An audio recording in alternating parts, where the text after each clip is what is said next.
जैसा कि हम लोग जानते हैं कि हम लोग शिक्षा जगत से जुड़े हुए हैं। शिक्षा जगत से जुड़े हुए व्यक्ति अपने समाज के लिए आईना का काम करते हैं, एक तरीके से मार्गदर्शक का काम करते हैं। और जब हम शिक्षा से जुड़े होते हैं तो हमारे दायित्व समाज के अन्य व्यक्तियों की तुलना में असाधारण हो जाते हैं। जैसे आप विद्यार्थी हैं, तमाम ऐसे बच्चे भी हैं जो आपके उम्र में हैं लेकिन शिक्षा से वंचित हैं, हमारे समाज में हैं।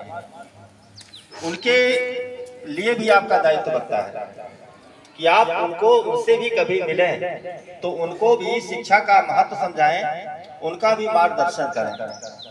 हम शिक्षक हैं, हम लोगों का दायित्व भी असाधारण होता है। हमारा तो सबसे प्रमुख दायित्व यही होता है कि जो बच्चे हमसे सीधे शिक्षा ले रहे हैं उनके जीवन में हम लोग क्रांतिकारी परिवर्तन करें। और ये तभी संभव है जब आप लोगों में आपके शिक्षक के प्रति श्रद्धा और विश्वास होगा।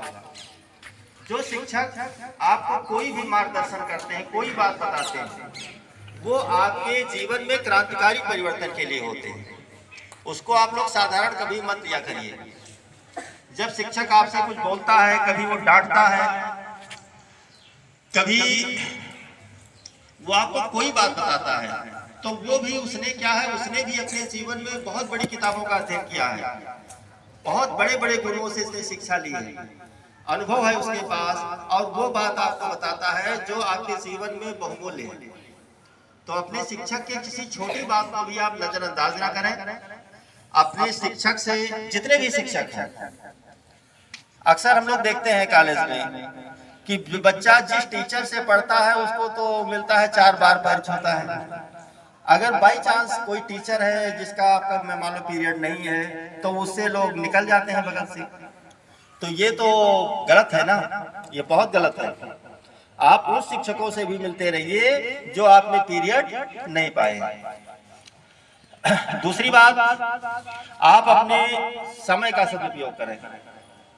जीवन में सबसे बहुमूल्य है समय, जिसको ना खरीदा जा सकता है, जिसको प्रकृति या ईश्वर ने हमको उपहार के रूप में दिया है। तो जो जितना अच्छा प्रयोग करेगा अपने जीवन में वो उतना ही आगे जाएगा। और उससे भी ज्यादा महत्वपूर्ण बात है कि हमें अपने विचारों में संयम होना चाहिए। अगर हम अपने जीवन में विचारों का संयम नहीं करते हैं, जैसे हम लोग देखते होंगे, आप लोग कभी देखिए कि सुबह से शाम तक आपके मन में तरह तरह के विचार आते हैं। कोई मिलता है, वो बात करता है, कभी कभी उसके विचार प्रभावित हो जाते हैं। आपको आपके जीवन में वही विचार महत्वपूर्ण है जो आपके लक्ष्य के प्राप्त के लिए है।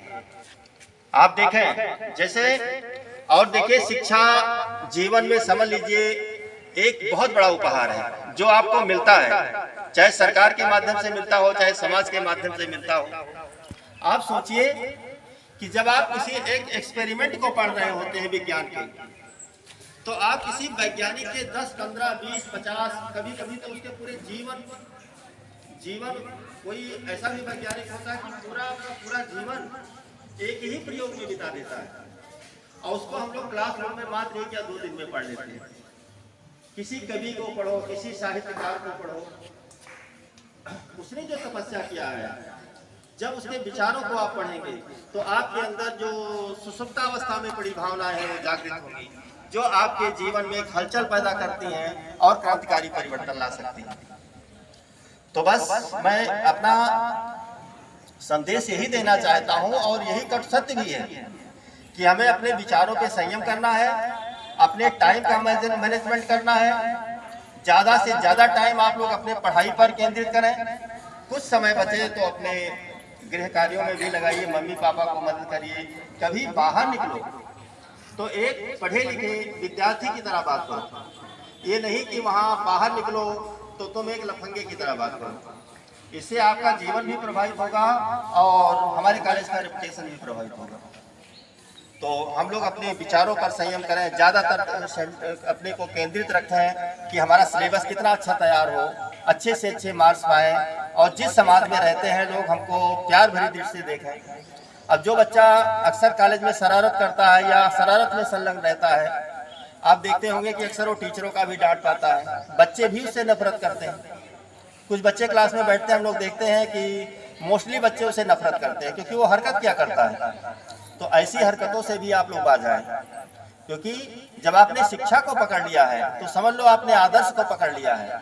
तो आदर्श के प्रति इतना जागरूक रहो, इतना जागृत रहो कि वो आदर्श दिखे भी और उसका प्रभाव भी समाज पर पड़े। जय हिंद।